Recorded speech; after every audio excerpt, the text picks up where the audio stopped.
கவிதா, சொல்லுங்கம்மா. நான் தோட்டத்துக்கு போயிட்டு வரணுமா? சரிங்கம்மா. இந்த கட்டை கயிற்று சத்தை இழுத்து கட்டு சாமி. அப்படியா? ஆமா, படுத்த இடுப்பு வந்து பிடிச்சிக்குது.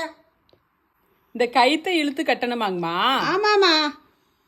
சரிங்கம்மா, கட்டிடுறேன். நல்லா கட்டிவிடு. சரிங்கம்மா, நான் போயிட்டு வந்துடுறேன். சரி. என்னங்கம்மா? முடிச்சிட்டியா வேலையெல்லாம்? இந்த முடிச்சுக்கிட்டே இருக்கிறேங்கம்மா. வாங்க வாங்க. வெயில சாமி, போயிட்டு வரதுக்குள்ள போதும் போதும்னு போயிருச்சு போ. அடி பாவி, என்ன பண்ணி வச்சுக்கிட்டு இருக்கிற? இந்த இருங்க காட்டுறேன் என்ன பண்ணிருக்கேன். எடுத்து காட்டுற. இழுத்தது போதுமாங்கம்மா, இன்னும் கொஞ்சம் இழுக்கட்டுமா?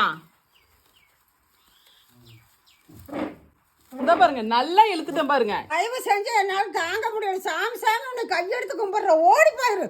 என்னை விட்டுட்டு இந்த பக்கமே தலை வச்சு கூட படுக்காத. இதுக்கு மேல என்னால தாங்க முடியாது. ஒரு குடியான வயிற்றுல பிறந்துட்டு கடக்கட்டில் எடுத்து கட்டினா இப்படித்தான் தூணில் பிடிச்சி கட்டி வச்சிருப்பாங்களா? வேற எப்படி கட்டுறது? வேற எப்படி கட்டுறதா? இப்படி குழியா கிடக்குதுல, ஆமா, எடுத்து கட்டுன்னு சொன்னா நீ என்ன பண்ணி வச்சிருக்கிற?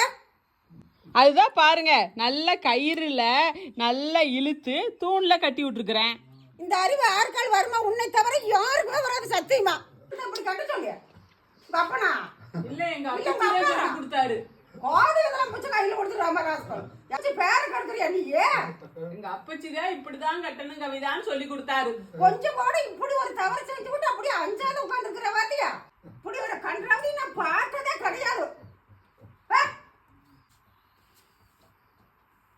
அழகா பறக்குது பாரு, கொஞ்சம் கூட சோரடியே இல்லாத.